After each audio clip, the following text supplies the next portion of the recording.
देखिए हम लोग वेद के बारे में पढ़ चुके थे। आज हम लोग पढ़ेंगे वेदांग के बारे में। हमने बताया था आपसे कि वेदों को समझने के लिए वेदांगों की ज़रूरत पड़ती है।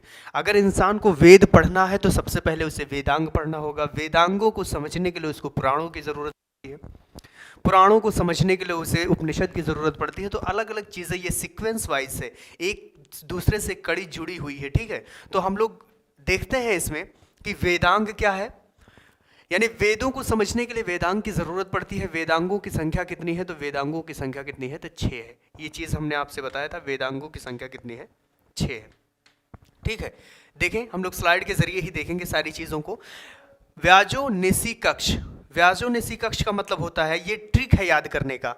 व्याकरण, ज्योतिष, निरुक्ति, उसके बाद है शिक्षा, उसके बाद कल्प है, फिर छंद है। वेदांगों की संख्या 6 होती है। इसको ट्रिक से याद रखिएगा। ये ट्रिक है ब्याजो निसी कक्ष। ट्रिक क्या है? ब्याजो निसी कक्षता है व्याकरण, ज्योतिष, निरुक्ति, शिक्षा, कल्प और छंद। क्वेश्चन एक बार पूछा था कि निम्नलिखित में से वेदांग नहीं है। तो अगर आपको ये सारी चीजें पता रहेंगी तो बता दें निम्नलिखित में से वेदांग नहीं है। 3 दिया रहेगा, 1 नहीं रहेगा। ठीक है, आगे बढ़ते हैं हम लोग। देखें व्याकरण की जो पुस्तक है वेदांगों में, अगर हम बात करें व्याकरण पुस्तक की, उसका नाम है अष्टाध्यायी। जो किसकी है? तो पाणिनि की है। अष्टाध्यायी किसकी पुस्तक है? ये बुक है। किसकी बुक है? तो पाणिनि की बुक है अष्टाध्यायी। ध्यान रखेंगे ये इस बात को। ठीक है, इसके बाद हम लोग बढ़ते हैं आगे। अब वेदों को समझने के लिए पुराणों की जरूरत पड़ती है। पुराण की संख्या कितनी है? तो 18 पुराण है, जिसे हम 5वां वेद भी कहते हैं। क्या कहते हैं? पुराणों की संख्या 18 है, इसे 5वां वेद भी कहा जाता है। देखिए एक नंबर तो फिक्स होता है एंसेंट हिस्ट्री से या वेदों से, वेदांगों से, उपनिषद से। मैं आपको क्वेश्चन भी मार्क करता चलूंगा कि कौन सा क्वेश्चन आएगा, कौन सा क्वेश्चन इंपॉर्टेंट है आपके लिए। सारे एग्जाम्स के लिए इंपॉर्टेंट है। 5वां वेद किसे कहा जाता है? तो वेदों को 5वां वेद कहा जाता है। ध्यान रखेंगे इस बात को आप। ठीक है, सॉरी, पुराणों को क्या कहा जाता है? 5वां वेद कहा जाता है। पुराणों की संख्या कितनी है? 118 है। पुराणों में बहुत सारे पुराण हैं जिसमें इंपॉर्टेंट होता है कि किस वंश की बात की गई है या किस चीज़ की बात की गई है। जैसे वायु पुराण की अगर हम बात करें तो इसमें मौर्य वंश की चर्चा है। मौर्य वंश की चर्चा, जो बच्चे कंफ्यूज इसमें नहीं होंगे, आप लोग लिखते भी चलेंगे साथ में कि मौर्य वंश की चर्चा किसमें है? तो वायु पुराण में है। मत्स्य पुराण में सातवाहन वंश की चर्चा है। अब ये एक चीज ये भी ध्यान रखिएगा कि सातवाहन वंश जो है वो मातृसत्तात्मक है। जैसे सिंधु सभ्यता मातृसत्तात्मक है, वैसे सातवाहन वंश भी क्या है? मातृसत्तात्मक है। ठीक है, क्या है? मातृसत्तात्मक है ये सिंधु सभ्यता। फिर और क्या है ये? सातवाहन वंश। विष्णु पुराण में किसकी बात की गई है? तो गुप्त वंश की बात की गई है। तो पुराणों से याद रखिएगा मत्स्य पुराण, वायु पुराण, विष्णु पुराण। जबकि वायु पुराण में मौर्य वंश की चर्चा है, मत्स्य पुराण में सातवाहन वंश की चर्चा है और विष्णु पुराण में गुप्त वंश की चर्चा है। आगे बढ़ते हैं हम लोग, देखते हैं इसमें। हमने ये चीज बताया था आपको उपनिषद के बारे में। उपनिषद का अर्थ होता है कि टीचर के पास बैठ के, टीचर का मतलब गुरु। ठीक है, तो पहले गुरुकुल होता था, गुरुकुल में जो पढ़ाते थे उन्हें गुरु कहा जाता था। गुरु के समीप बैठकर ज्ञान प्राप्त करना। गुरु के समीप बैठकर क्या प्राप्त करना? ज्ञान प्राप्त करना। कहने का मतलब है कि टीचर के पास में बैठकर एजुकेशन हासिल करना, एजुकेशन को गेन करना, ये सारी ये चीज़ें क्या कहलाती है? उपनिषद। ये क्वेश्चन पूछा गया है इसलिए हमने इसको मेंशन कर रहे हैं। पूछा था कि उपनिषद का अर्थ क्या होता है? तो गुरु के समीप बैठकर ज्ञान प्राप्त करना। ऑप्शन नंबर 3 पे था। ठीक है, उपनिषद की संख्या 108 है, जिसमें 36 को क्या है? मान्यता प्राप्त। 36 को मान्यता प्राप्त है। ध्यान रखेंगे मान्यता प्राप्त कितने हैं? तो 36 हैं। सत्यमेव जयते। अब बहुत सारे उपनिषद हैं, 36 उपनिषद तो हमको पढ़ना नहीं है ना, वहां से क्वेश्चन आता है। कुछ चीजें हैं जो आपसे पूछा जाएगा। सबसे पहले सत्यमेव जयते की चर्चा किसमें है? तो मुंडकोपनिषद में है। किस पे है? मुंडकोपनिषद में सत्यमेव जयते, सदा सत्य की जीत होती है, ये मुंडकोपनिषद में है। ब्रह्मा विष्णु महेश, जिसे त्रिमूर्ति कहा जाता है, त्रिमूर्ति की चर्चा किसमें है? तो जालोपनिषद में है। किसने है? जालोपनिषद में है। फिर हम लोग देखते हैं यम, नचिकेत और ओम की चर्चा। इसको याद रखेंगे, ओम का यहाँ पे लिख देता हूं मैं, ओम का ये शाइन है। ठीक है, ओम की चर्चा किसमें है? तो जालोपनिषद, कठोपनिषद में। इसे कंठोप भी पढ़ते हैं, कठोप भी पढ़ते हैं। यम, नचिकेत और ओम की चर्चा कठोपनिषद में है। त्रिमूर्ति की चर्चा जालोपनिषद में है, जैसे ब्रह्मा विष्णु और महेश कहते हैं। सत्यमेव जयते की चर्चा मुंडकोपनिषद में। ध्यान रखेंगे सबसे बड़ा जो उपनिषद है उसका नाम है बृहदरायण उपनिषद। क्या है? बृहदरायण उपनिषद, बृहद का मतलब बड़ा होता है, यहीं से आप कोरिलेशन कर लेंगे, बृहदरायण उपनिषद होता है। सबसे छोटा होता है आलोपनिषद। क्या है? सबसे छोटा जो उपनिषद है वो आलोपनिषद है। आगे बढ़ते हैं, उपनिषद के बाद में हम लोग पढ़ेंगे मनुस्मृति आती है। स्मृति साहित्य की बात करता है। स्मृति साहित्य में क्या होता है? तो मनुस्मृति, ठीक है। स्मृति साहित्य में क्या है? मनुस्मृति है। मनु एक ऋषि थे। कौन थे? ऋषि, ध्यान रखेंगे। मनु एक ऋषि थे, इन्होंने मनुस्मृति लिखी थी। मनुस्मृति ये पूछा था कैसी पुस्तक है, तो मनुस्मृति ये धार्मिक पुस्तक, हर मनुस्मृति से दिमाग में आ जाएगा कि धार्मिक पुस्तक है, जबकि धार्मिक नहीं है। क्या है? ये राजनीतिक पुस्तक है। मनुस्मृति कैसी है? तो राजनीतिक पुस्तक है। उसके बाद इसमें किस चीज़ की चर्चा है? तो विवाह के बारे में चर्चा। ये हमने बताया था आपको कि विवाह से रिलेटेड क्या क्वेश्चन आ सकता है, ठीक है। विवाह से रिलेटेड क्वेश्चन पूछा जा सकता है।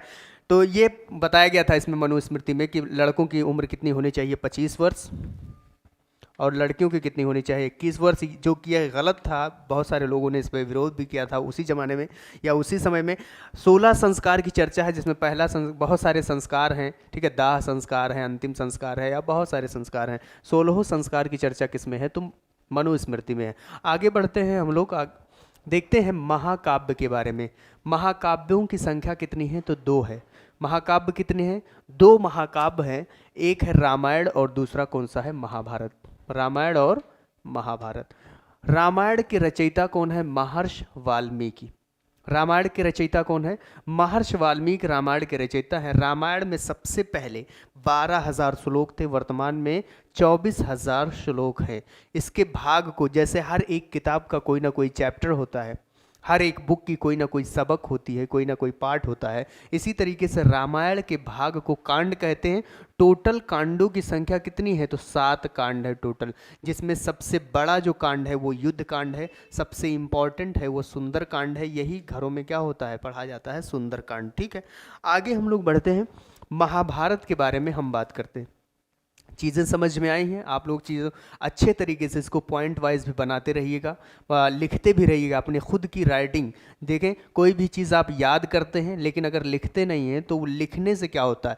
ब्रेन के हाथ के न्यूरॉन्स जो होते हैं, पूरी बॉडी के न्यूरॉन्स ब्रेन से कनेक्ट होते हैं। जब हाथ कोई चीज़ हरकत करती है तो ब्रेन उस चीज़ को क्या करता है? क्लिक करता रहता है। तो लिखने से चीज़ें आपको स्पष्ट हो जाएंगी और अपना लिखा हुआ नोट्स बहुत जल्दी याद होता है। हमने तो यहाँ पे लिखा दिया, आप भी अपने तरीके से लिखना शुरू करें।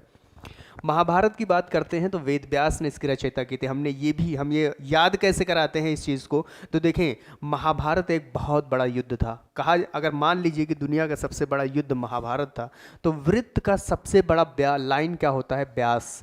वैसे महाभारत के रचयिता कौन है? वेद व्यास। वृत्त व्यास से बड़ी कोई लाइन नहीं होती है, डायमीटर से बड़ी कोई लाइन नहीं होती है, लेकिन महाभारत, और उसी तरीके से महाभारत से बड़ा युद्ध कोई नहीं, तो वेद व्यास ने इसकी रचयिता की। वर्तमान में कितने? 8,000 श्लोक थे।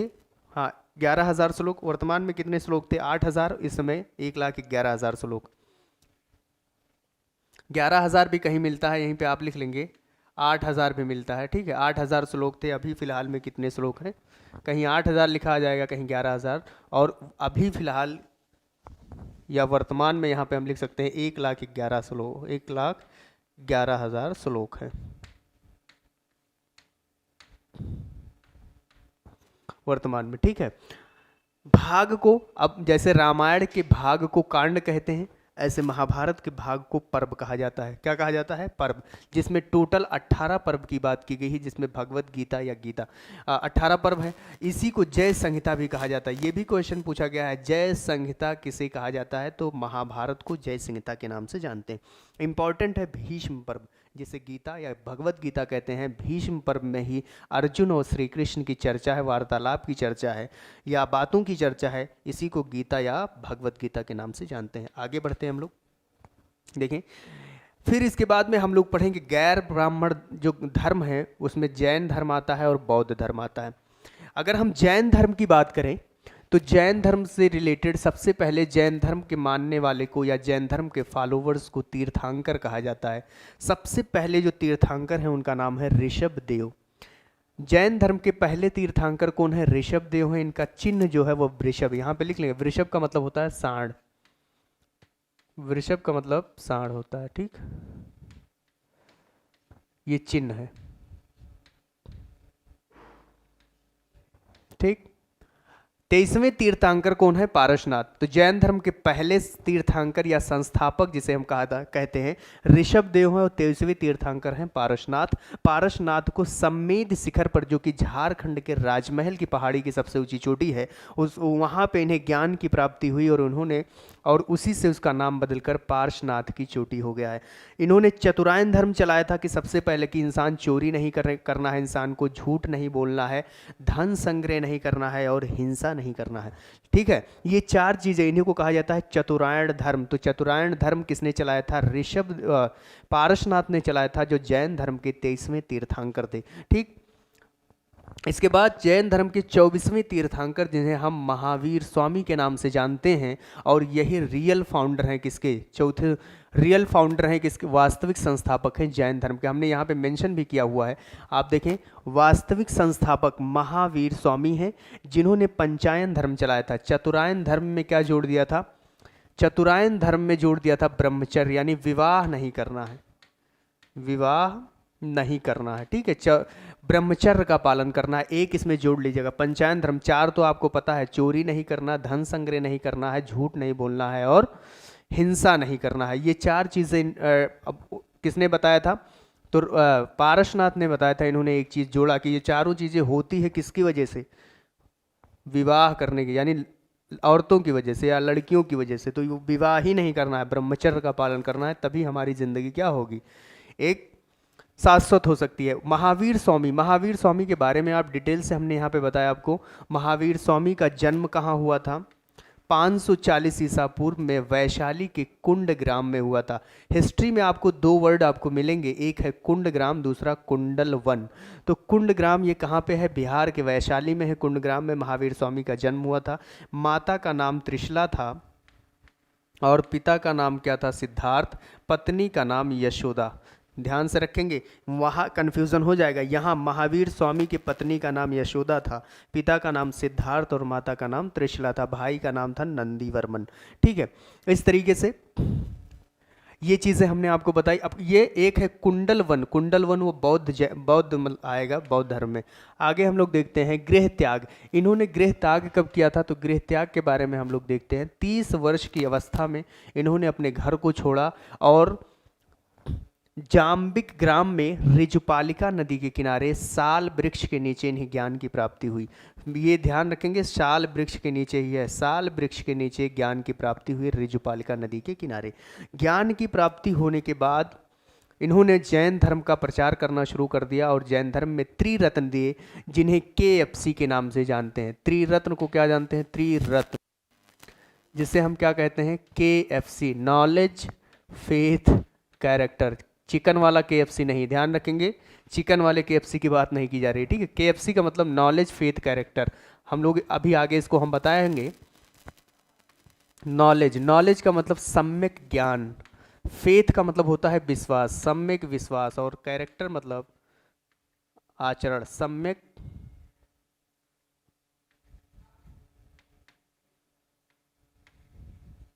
ठीक है, character, knowledge, faith and character, सम्यक ज्ञान, सम्यक विश्वास और सम्यक आचरण की बात करते हैं। यहाँ हमने लिखा हुआ है जैन धर्म के त्रिरत्न है सम्यक ज्ञान, विश्वास और आचरण, जिसे KFC, knowledge, faith and character के नाम से हम लोग जानते हैं। आपसे कोई पूछेगा जैन धर्म के, आप बताइए कि त्रिरत्न क्या है, तो बोल दीजिएगा KFC। ठीक है, आगे बढ़ते हैं। जैन धर्म के बाद, जैन धर्म महावीर स्वामी की डेथ के बाद में जैन धर्म 2 भागों में डिवाइड हो गया, 2 पार्ट्स में डिवाइड हो गया।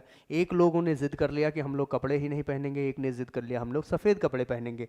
तो जिन्होंने ये जिद किया कि हम सफ़ेद कपड़े पहनेंगे उन्हें कहा गया श्वेतांबर, और दूसरे को कहा गया दिगंबर। दिगंबर का मतलब जो निर्वस्त्र रहते थे, बस ऐसे ही घूमते थे, कपड़े नहीं पहनते थे। आप देखे होंगे यूट्यूब वगैरह पे कोई ऐसे बाबा हैं जो जैनिज्म है, कपड़े वगैरह नहीं पहनते, सफ़ेद वस्त्र धारण करते थे, जो श्वेतांबर कहलाए। इन्होंने 19वीं एक तीर्थंकर मतलब थे या थी, इसका मतभेद है, लेकिन यहाँ से आप देखेंगे कि जो श्वेतांबर लोग थे वो मल्लीनाथ को महिला मानते थे और जो दिगंबर थे वो मल्लीनाथ को पुरुष मानते थे। ठीक है, और इन्होंने जीव हत्या के लिए भी बहुत सारा दिया था कि जीव हत्या नहीं करना है, और सम्मेद शिखर पे ज्ञान की प्राप्ति भी हुई थी, जीव हत्या नहीं करना, हिंसा नहीं करना, अलग अलग चीज़ें इसमें थी। हमने यहाँ पे बताया जैन संगीतियों के बारे में। जैन संगीति कितनी हुई थी? तो 2 जैन संगीतियाँ हुई थी। मैप के जरिए समझेंगे। ये हमारा बिहार प्रांत हो जाएगा। तो पहली जो जैन संगीति हुई थी वो कहाँ पे? तो बिहार में हुई थी। वो बिहार में कब की राजधानी है पटना, लेकिन उसका पुराना नाम था पाटलिपुत्र। तो पाटलिपुत्र में हुई थी 300 बीसी में। यहाँ ये कन्फ्यूज़न मत कीजिएगा, 300 बीसी में हुआ था। इसकी अध्यक्षता की थी, अध्यक्षता किसने की थी? स्थूल बाहु। अध्यक्षता किसने किया था? स्थूल बाहु ने किया था। ठीक है। जैन साहित्य, जैन साहित्य कौन कौन से? भगवती सूत्र, मूल सूत्र, 12 अंग, 12 उपांग, ये सब किसके हैं? तो जैन साहित्य हैं। कहीं भी सूत्र लगा हुआ आ गया, पूछ लिया किसकी किताब है, किसकी साहित्य है, तो जैनिज्म की साहित्य है। दूसरी जो जैन संगति हुई थी वो गुजरात के वल्लभी में हुई थी। कहाँ पे? गुजरात के वल्लभी में हुई थी, जिसको अध्यक्षता किसने किया था? देवाधिश्रवण ने किया था। किसने किया था अध्यक्षता? अध्यक्षता किसने किया था? तो देवाधिश्रवण ने किया था। ये गुजरात में, हमने इसलिए मैप के जरिए आपको बताया। ये 600 एडी में हुआ था। कहने का मतलब 300 साल इधर, बीसी उल्टा चलता है, एडी सीधा चलता है, तो बीसी उल्टा आएगा 300 साल, तो पहली सदी 600 साल, यानी 900 साल के बाद। इसलिए हमने लिख दिया यहाँ पे 900 साल बाद क्या हुआ था? दूसरी जैन संगति हुई थी। ध्यान रखेंगे इस बात को। आगे बढ़ते हैं। चिन्ह, अगर हम आपसे बात करें कि चिन्हों के बारे में क्या क्या क्वेश्चन पूछा जा सकता है, तो ऋषभ देव का जो चिन्ह है वो क्या है? वृषभ हमने पहले बताया। पारसनाथ का देखो, पारस से याद रखेंगे सर्प, पारस सर्प, थोड़ा सा राइम मिलता है, तो पारसनाथ सर्प हो जाएगा। महावीर स्वामी का हो जाएगा सिंह। क्या हो जाएगा? सिंह हो जाएगा। ये चिन्ह पूछा जाता है, इसलिए हमने आपको बता दिया। ठीक, आगे हम लोग बढ़ते हैं। देखें बौद्ध धर्म के बारे में। किसके बारे में? बौद्ध धर्म के बारे में हमने कहा था संस्थापक कौन है? महात्मा बुद्ध, जिन्हें गौतम बुद्ध के नाम से भी जाना जाता है। इनका बचपन का नाम क्या है? सिद्धार्थ, लेकिन महावीर स्वामी के पिता का नाम भी सिद्धार्थ। जन्म इनका लुम्बिनी में हुआ था, नेपाल में है। माता का नाम महामाया, जिनको 1 हफ्ते के बाद या 7 दिन के बाद उनके माता का डेथ हो गया था, तो उनकी पालन पोषण गौतमी ने किया था, जिनका पूरा नाम प्रजापति गौतमी है। ये कौन थी? इनकी मौसी थी। कौन थी? इनकी मौसी थी। ठीक है, याद रखेंगे। पिता का नाम शुद्धोधन, बेटे का नाम राहुल, सॉरी बेटा पहले नहीं, पत्नी का नाम यशोधरा। महावीर स्वामी की पत्नी का नाम यशोदा, जबकि गौतम बुद्ध की पत्नी का नाम यशोधरा है। ठीक है, बेटे का नाम राहुल है, घोड़े का नाम है कंथक, घोड़े का नाम कंथक है, और सारथी का नाम चन्ना। ये पूछा जाता है, इसलिए हमने सारी चीजें मेंशन की, तो ध्यान रखें। इसके बाद महात्मा बुद्ध ने 29 साल की, अब वहां पे हमने बताया था 30 वर्ष की तपस्या के बाद महावीर स्वामी को ऋजुपालिका नदी के किनारे जाम्बिक ग्राम में साल वृक्ष के नीचे उन्हें ज्ञान की प्राप्ति हुई थी। लेकिन महात्मा बुद्ध को 29 वर्ष की अवस्था में 12 साल की कठोर तपस्या के बाद बोध गया, कोई लोग गया बोलते हैं, लेकिन गया से बोध गया में डिफरेंस है 30 से 40 किलोमीटर का। बोध गया जो कि बिहार में है, निरंजना नदी, जिसे हम फल्गु नदी भी बोलते हैं, उन नदी के किनारे पीपल वृक्ष के नीचे उन्हें ज्ञान की प्राप्ति हुई। उन्होंने अपना पहला उपदेश सारनाथ में दिया था, और सबसे ज्यादा उपदेश उन्होंने श्रावस्ती में दिया। पहला उपदेश सारनाथ में, सबसे ज्यादा उपदेश श्रावस्ती में दिया था। उनकी मृत्यु भी कहाँ पे हुई थी? तो कुशीनगर के पडरौना में हुई थी। बौद्ध धर्म के त्रिरत्न उन्होंने क्या क्या बताए? बौद्ध धर्म के जो त्रिरत्न है वो बुद्धम शरणम गच्छाम, संघम शरणम गच्छाम, और धम्मम शरणम गच्छाम। ये 3 बौद्ध के त्रिरत्न है। हमने बताया जैन धर्म के त्रिरत्न भी आपको बता दिया। बौद्ध धर्म में 4 आर्यसत दिए थे। महात्मा बुद्ध को लाइट ऑफ एशिया कहा जाता है, शाक्य मुनि कहा जाता है, ये भी आप लिख लेंगे। महात्मा बुद्ध को क्या कहा जाता है? Light of Asia. Mahatma Buddha को क्या कहा जाता है? Light of Asia. पढ़े भी होंगे, इसको इंटर में पढ़ाया जाता है एक बुक, शाक्य मुनि। शाक्य मुनि लाइट ऑफ एशिया कहा जाता है। ठीक है, उन्होंने 4 आर्य सत्य दिए थे। जब वो अपने घर को छोड़े थे, उन्हें मरीज भी मिले थे, डेड बॉडी भी मिली थी, बहुत सारे संसद, तो उन्होंने 4 आर्य सत्य दिए। पहला कि ये जो दुनिया है, ये संसार, ये दुखों से भरा हुआ है, और उस दुख का कोई ना कोई रीजन होता है, कोई ना कोई कारण होता है, और हर कारण, सॉरी, उस दुख का कोई ना कोई कारण होता है, हर कारण के पीछे कोई ना कोई इच्छा होती है, कोई डिजायर होती है, ठीक है, कोई अभिलाषा होता है और उस इच्छा पर कंट्रोल किया जा सकता है। ये 4 इंपॉर्टेंट पॉइंट है। ये क्वेश्चन पूछा गया था कि महात्मा बुद्ध के 4 आर्य सत्यों में से निम्नलिखित में से नहीं है, तो निम्नलिखित में से 3 अगर रहेगा, एक नहीं रहेगा, चारों याद रखेंगे। ये संसार दुखों से भरा हुआ है, हर दुख का कोई ना कोई रीजन, कोई ना कोई कारण होता है, हर कारण के पीछे कोई ना कोई डिजायर होती है, कोई ना कोई इच्छा होती है, हर इच्छा पे कंट्रोल किया जा सकता है। अगला क्वेश्चन, अगला ये टॉपिक है महात्मा बुद्ध की मृत्यु के बाद। महात्मा बुद्ध की मृत्यु के बाद, यानी उनकी मृत्यु 483 ईसा पूर्व में हुई थी, इनका भी जो इनके जो अनुयायी थे, फॉलोवर्स थे, उन्होंने भी 2 गुट बना लिया। पहला उन्होंने कहा कि हीनयान और दूसरा महायान। हमने यहाँ महायान के बारे में कुछ रिमार्क जहाँ भी मैं लिखूँ, उसका मतलब वो चीज़ों से रिलेशन बनाता है। कहने का मतलब है नालंदा विश्वविद्यालय को महायान शाखा का ऑक्सफोर्ड कहा जाता है। हमने लिखा था नालंदा विश्वविद्यालय को किसने बनाया था? कुमार गुप्त। आगे जब मगध पढ़ाएंगे तो आपको ये चीजें हम बताएंगे। ठीक है, तो महात्मा बुद्ध की मृत्यु के बाद 483 ईस्वी में जब इनका डेथ हो गया तो वहीं से बौद्ध संगीति चालू हुई। बौद्ध संगीति का मतलब बौद्ध ऑर्गेनाइजेशन, कि बौद्धियों के को बढ़ाने के लिए, बौद्धिज्म को प्रचार प्रसार के लिए संगीति की गई, बैठक किया गया, मीटिंग किया गया, ठीक है, ऑर्गेनाइजेशन किया गया। उसी में 4 जगहों पर किया गया। तो यहाँ बिहार में किया गया है, एक जम्मू कश्मीर में। तो हम यहाँ आपके सामने मैप के जरिए समझेंगे, क्योंकि मैप बहुत इंपॉर्टेंट है। ठीक है, आप जीएस और जीके पढ़ रहे हैं, जीएस में कुछ भी पढ़ रहे हैं, कहा जाता है कि जीएस और जीके विदाउट मैप नहीं पढ़ना चाहिए, उसको पढ़ना बेकार ही है। तो देखिए 4 बौद्ध संगतियों के बारे में हम आपको बताएं कि बौद्ध संगति में पहली बौद्ध संगति जो हुई थी राजगीर में, दूसरी वैशाली में, तीसरी पाटलिपुत्र में और चौथी कुंडलवन में हुई थी। इसको याद कैसे करेंगे, ये चीज़ें हम एक बार फिर बता देते हैं आपको। जैसे वहाँ तो पहले से लिखा है, आप बिहार का इस तरीके से ऐसे मैप बना लेंगे। बिहार का मैप, बस मैप रफली हैंड रफ बनाया जाता है इस तरीके से। और यहाँ से आप जानते हैं जो गंगा रिवर है वो बिहार के बीचों बीच से जाती है, यहाँ से ऐसे गंगा नदी निकाल देंगे। ठीक है, रफ।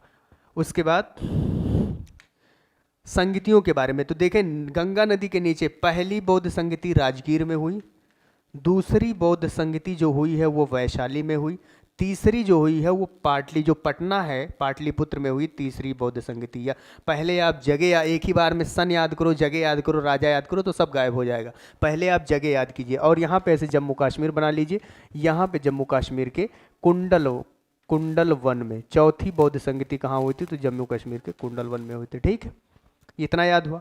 फिर बिहार का इस तरीके से ऐसे मैप बनाया आप, बिहार के मैप से फिर हम लोग इसको देखेंगे। गंगा नदी बीचों बीच से जाती है। यहाँ से देखें, पहली बौद्ध संगति यानी किसके संस्थापक में हुई थी? तो अजात शत्रु। यहाँ मैं सिर्फ ए लिख रहा हूँ क्योंकि पीछे लिखा हुआ है। दूसरी बौद्ध संगति जो हुई थी कालाशोक। तीसरी बौद्ध संगति जो हुई थी वो हुई थी अशोक। और चौथी जो बौद्ध संगति हुई थी वो हुई थी कुंडलवन में द्वितीय अशोक, सेकंड अशोक। सेकंड अशोक जिसे क्या कहा जाता है? कनिष्क। कनिष्क कहा जाता है। ये लिखा हुआ है पीछे, मैं आपको समझाने के लिए बता रहा हूँ। ठीक है, अब सन कैसे, देखो कैसे याद करेंगे। बिहार का मैप आपके सामने है। बिहार, ये बिहार है, बीच से गंगा नदी जाती है। नीचे राजगीर, वैशाली, पाटलिपुत्रा और उसके बाद कुंडलवन। राजगीर, वैशाली, पाटलिपुत्रा, कुंडलवन। अब उसके बाद ये तो जगह हो गया। फिर राजा याद करेंगे, अजात शत्रु, कालाशोक, अशोक, द्वितीय अशोक, सब में अशोक लगा हुआ है। अजात शत्रु, कालाशोक, अशोक, द्वितीय अशोक, जिसे कनिष्क कहा जाता है। सन याद करने का सबसे आसान तरीका है 483, 483, 383, 255, पहली सदी, एडी लिख देते हैं। ये बीसी है सब। 483 बीसी है सब, ध्यान रखेंगे। ये भी बीसी है, ठीक। 483, 483, 383, 255, 1 एडी, ये पहली, दूसरी, तीसरी, चौथी। ठीक, ये चीजें याद करने हमने यहाँ पे समझाया भी है, आप देख लीजिए। पहली जो राजा था अजात शत्रु, कालाशोक, अशोक, द्वितीय अशोक जिसे कनिष्क कहा जाता है, राजा या अध्यक्ष थे। सन यहाँ पे हमने लिखा है 483, 383, 255, प्रथम सदी। आगे बढ़ते हैं। फिर उसके बाद में हमने बताया कि पांचों शिष्यों को सबसे पहले महात्मा बुद्ध ने किसको उपदेश दिया था? तो अपने ही 5 शिष्यों को दिया था उपदेश। और कहाँ पे? सारनाथ में। सारनाथ में सबसे पहले उन्होंने उपदेश दिया था। ध्यान रखेंगे, सबसे ज्यादा श्रावस्ती में।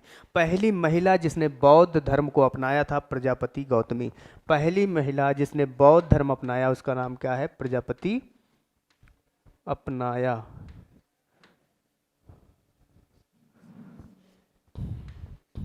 ठीक है, प्रजापति गौतमी। सेकंड जो है वो अम्रपाली। प्रिय शिष्य कौन है? आनंद। आनंद और उपाली, ये 2 प्रिय शिष्य थे, आनंद और उपाली।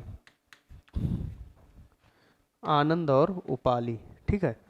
ये, और उसके बाद अब ये देखेंगे जो बौद्ध गुरु दलाई लामा है, वर्तमान में करंट का क्वेश्चन, उनका निवास स्थान कहाँ है? तो धर्मशाला। धर्मशाला कहाँ पे है? तो हिमाचल प्रदेश में है।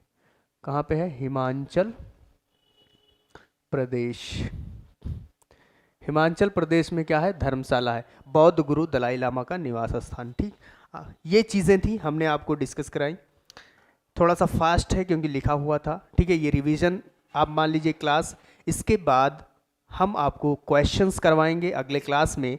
जितना अभी तक पढ़ाया है सारे क्वेश्चंस आपको करवाया जाएगा। हिस्ट्री का जो एंशेंट हिस्ट्री पढ़ाया, प्राक ऐतिहासिक काल, आद्य ऐतिहासिक काल और ऐतिहासिक काल। ठीक है, हम मिलेंगे आपसे नेक्स्ट वीडियो में, तब तक के लिए धन्यवाद।